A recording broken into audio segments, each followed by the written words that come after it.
Okay, Under Sheriff Mike McCabe, Oakland County Sheriff's Office, for the second briefing. We're going to have another, even more detailed briefing tonight at 10 o'clock at Sheriff's Headquarters in Pontiac. I've telegraphed the governor's here, Chief Lyon, retired chief from Waterford, now works for Rochester Hills Fire Department. Major Childs, Major Stories here.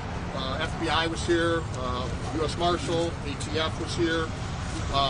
Just to tell you, some of the departments that have assisted us were the Southfield PD, Troy PD, Bloomfield Township PD, Michigan State Police, Oxford Village, FBI, U.S. Marshal, huge amount of fire departments, Lapeer County Sheriff's Office. So, as I told you earlier today, we had about 12:51. We had over 100 911 calls into our dispatch center of an active shooter at the Oxford High School, which is right across the way there. You've all seen it.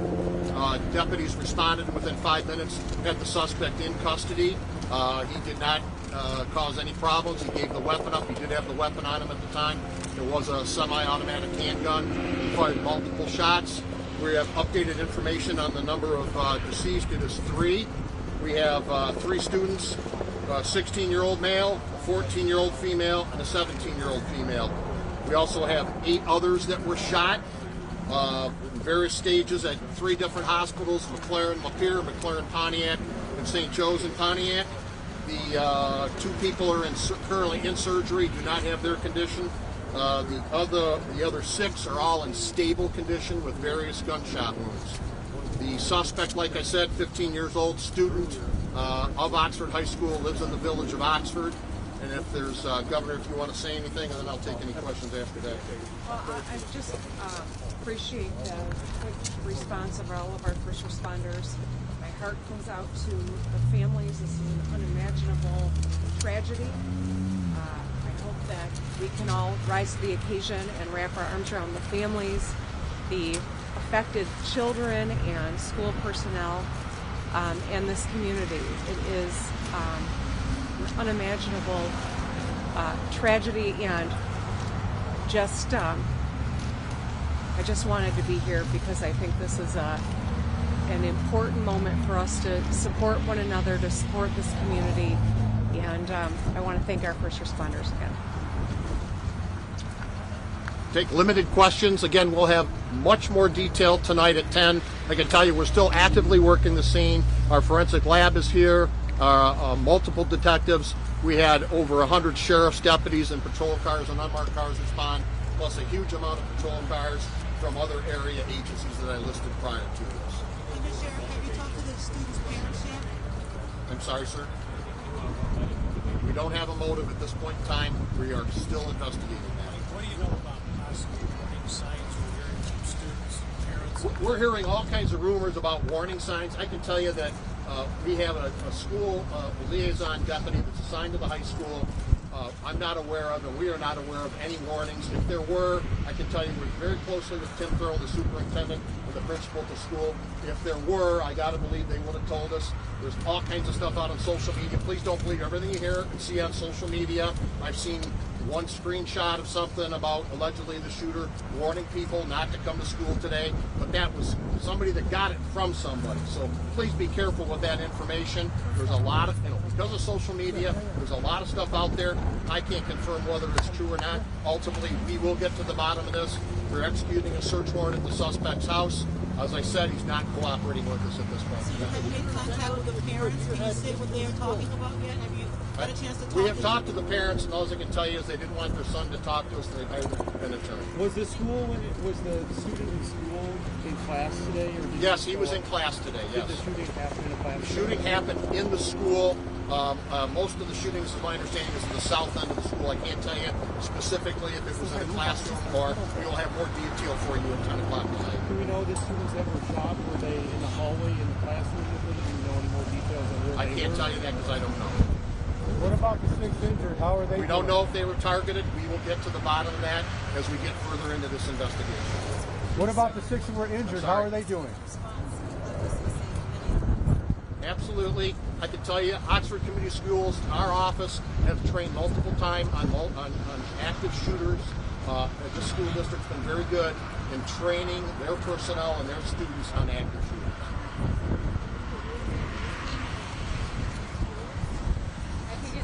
Can you step to the mic? I think it's to talk about policies that might need to change as a result of this. We're relying on law enforcement to share information as it is available, but at this point, I think we need to focus on the tragedy at hand. How did you hear about this, Governor? Can you just talk to us about when you heard about this? My team has been in communication with the culture and leadership here in County, the Sheriff's Office, Michigan State Police. So pretty quickly, but obviously we've been monitoring it and not checking out information. Governor, we've seen this in other states and other parts of the country. Now it's here. What does that say? This is a problem. This is a uniquely American problem that we need to address. At this juncture, I think we need to focus on community, families, supporting all the first responders, including the incredible people at our hospitals that are working so hard to save the lives of those who are fighting for the country. And I can tell you're so deep, as you should be. You're a mom, and you're a human being. So deeply affected by this conflict. Excuse me.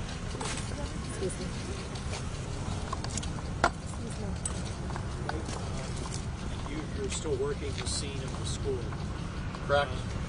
Chances are school will not be held there tomorrow or anytime soon, correct? I got to believe school's not going to be in session tomorrow. That's Yeah, correct. you have a big scene to That is correct. We've done 3 sweeps of the high school to make sure that there's no other victims or anything else that we need to be aware of.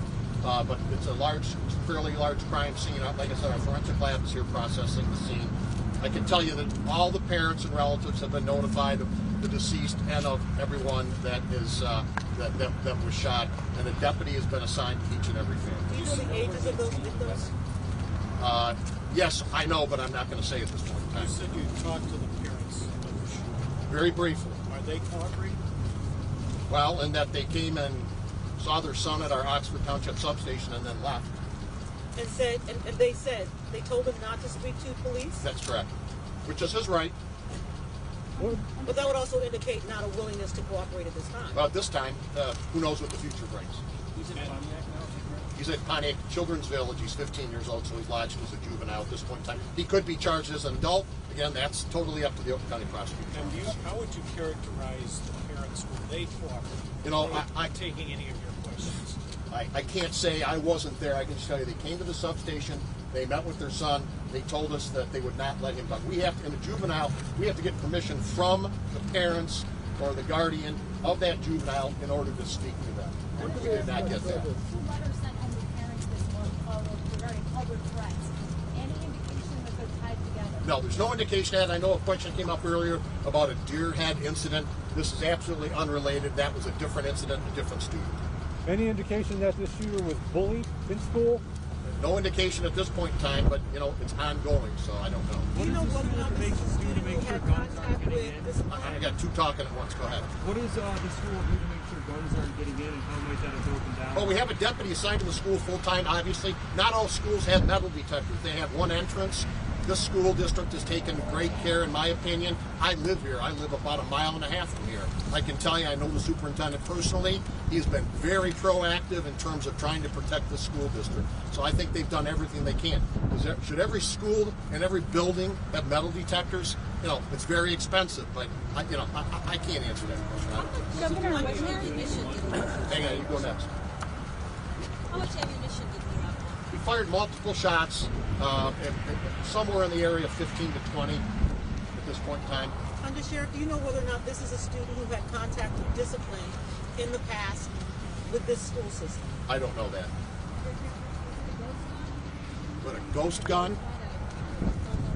No. No. No, I can tell you it was not. I can't say. I can just tell you it's not a ghost gun. Was it registered to a family member? I'm not going to get into that at this point in time. What about the 6 injured? How are they doing? The deputy and another deputy who also responded were the ones that took him into custody. And you said that was all within 5 minutes. My information is from the time the first call came in to the time he was taken into custody was 5 minutes, approximately 5 minutes. We had over 100 911 calls come into our 911 center. Having said that, can you characterize if they had not intervened within that 5 minutes, this could have been a lot worse and he could have kept shooting, perhaps? You know, I don't know if he ran out of bullets or not at this point in time, so I don't want to speculate. Was the assigned deputy in the building at the time of the shooting or did he? I'm sorry, say it again. Did the assigned deputy, the full-time deputy, encounter the shooter, or was he inside the building when it happened? He and another deputy took him in custody in the building. What about the 6 that are injured? How you got any updates on their conditions? I just got the 2 are in surgery. We don't know their conditions, and 6 are in stable condition. There are a total of 11. 3 dead, 8 shot. 8 shots. Correct. Yeah, updated from the last time we were here. Correct. Do you know if there's surveillance video in the school that might assist? There is a lot. This school district does a great job with cameras. There are multiple cameras that detectives are going to have to go through and search. How do the FBI assist? They're here to give us all the support we need. As you know, Special Agent Charge Waters was here earlier, and they will give us technical assistance in terms of, we've got social media searches, we have potential cell phones. There are 1,800 students that go to this high school, okay? I'm not saying all 1,800 were here today, but we have to interview each and every one if they have any knowledge whatsoever. Do you have any information on the makeup of the 11 injured? 1 teacher, the rest are students.